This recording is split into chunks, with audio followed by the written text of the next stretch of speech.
Well, hello there, financial coach. I wanted to do a training today on how to delegate effectively. If you are at the stage of your business where you are starting to delegate to a virtual assistant or an in-person assistant or a marketing assistant or something like that, then you are in the position of delegating, which is super exciting. And if you are like me, the idea of delegating sounds amazing, and it's definitely something you want to do. And then when you go to start doing it, you might realize that you don't actually know how to delegate. So I know this was something that I struggled with. I would read books on how to do it or watch YouTube videos. And I even watched this one training that then said, there's two different stages of delegation. There's level one where you don't really trust the person yet. They really haven't proven or demonstrated that they can, take something from start to finish yet. That's level one. And then there's level two where that person has demonstrated their abilities in a multitude of other ways. And so when you delegate something similar, it's a lot easier to delegate. And I thought, well, that makes sense. But then I realized I got to the point where I was like, but how do I get somebody from level one delegation to level two? So I would sit down and I'd be like, I don't know actually how to delegate. So I am going to walk you through the steps that I created, 7 steps to delegating. And I hope you find these helpful. Please let me know what you think. So first step is to show the individual something new. Pretty easy, right? So I think we all do this step. Typically what happens though is we then think they know how to do it. I showed them how to do it. They should know how to do it, right? And then we sort of like relinquish all sort of control or oversight or review because we think, well, this was so simple, they probably know how to do it. I highly encourage you to record a session such as this. So if you can, if you're doing it virtually, record that. That way they can always go back and reference it, ask them to take notes, make sure they're asking questions and it's not just you talking at them, but that it's, a conversation. But obviously step 1 is the easiest one. Show the individual something new.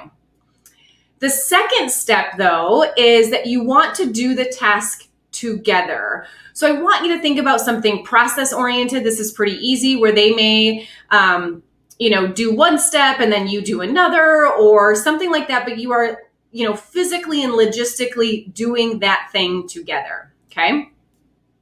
Step 3 is the next time that task comes around and it needs to be done, you're actually going to show or have the individual show you how they would do it if they were to do it on their own. So I want you to imagine that you are simply sitting there and watching them. You are observing how they would do it. And what I really want you to work on in this step is to not provide feedback at every single step of the process.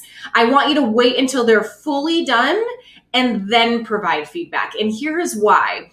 When they are working on something, one, if you're watching them, they may feel a little nervous, that it may sort of stop their flow a little bit, their, ability to think through all of the steps. So that's normal. You want to give them a little bit. You don't want to keep correcting them every step of the way. That might put too much pressure on them. The other reason is because typically what happens with a lot of things is if they make a wrong turn with one part of the process, they will get to another step and realize it at that point because they got stuck or they can't move forward now because they forgot another step or something like that. And you actually want them to experience that growth and learning while they are figuring out how to do something. So typically what I do at this stage is I watch them do something from start to finish.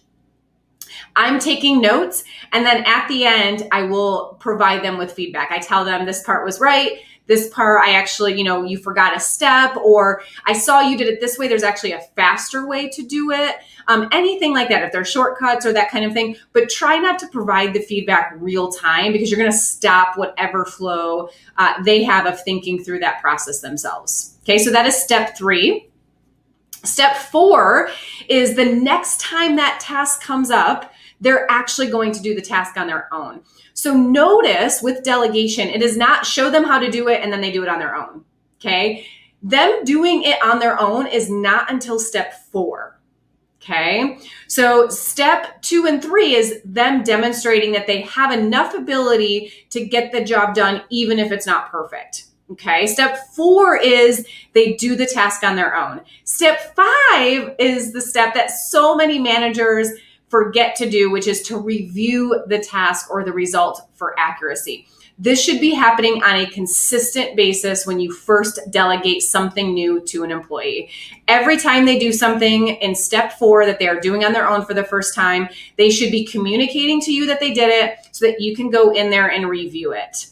Then you are going to provide feedback. So, yep, looks great, or I think it all looks good, but I am noticing there's this one part that's missing, or this wasn't done exactly, the way we want it to be consistently done, or something like that. So 5 and 6 tends to get skipped by busy professionals because we just want to unload that task as quickly as possible. But what happens is then we end up putting out fires on the back end when it's not done accurately because we didn't provide the feedback. So then step 7 is actually repeating steps 4, 5, and 6 until that review and feedback sort of cycle is no longer needed. So I want to review that, number 4 is that they're going to do the task on their own. 5, you're going to review it. And 6, you're going to provide feedback. You're going to keep repeating that until you find that every time you review it, maybe there's 2 or 3 times in a row where all you write back is like, yep, perfect. Yep, awesome. Yep, looks good. That kind of thing. Once you do that a few times, then you are done delegating.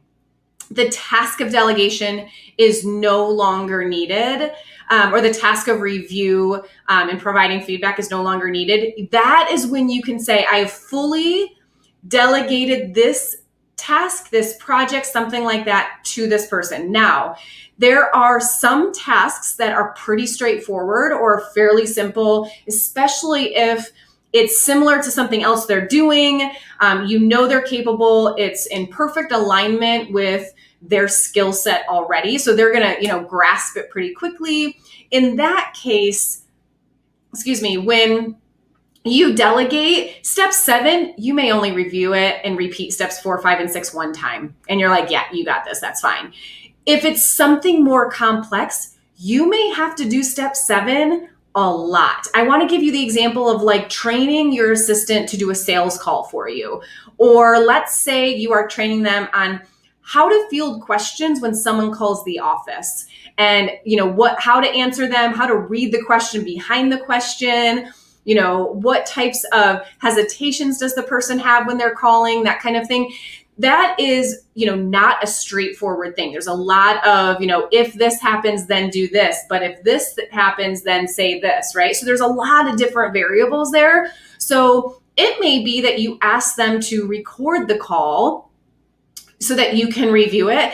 And you may be reviewing them for months, right? Before you truly feel confident that they have seen all the scenarios they're going to see. And if there is some random exception, you feel confident in their ability to respond accordingly. And you feel at that point that you have completed the delegation. What I don't want you to do, the purpose of these 7 steps is that you don't just simply show somebody how to do something one time and expect them to get it. And then later, when a problem arises because it wasn't done correctly, you have to respond, you have to react, you're putting out fires, and you then make that person feel bad for, not doing it correctly. Where this feedback loop can be done in such a proactive, productive way, in a positive way, where they start to expect it, and they just know there is no emotion tied to it. There is no judgment tied to it. It's one of those things where the feedback is going to come when it is good and when it's bad. I hope this helps you be a better delegator. It will make your life so much better and easier, streamlined, a lot less stressful. As soon as I figured out these steps, things got so much easier from a training standpoint. And now it is just part of our process of delegation. Please let me know what you think.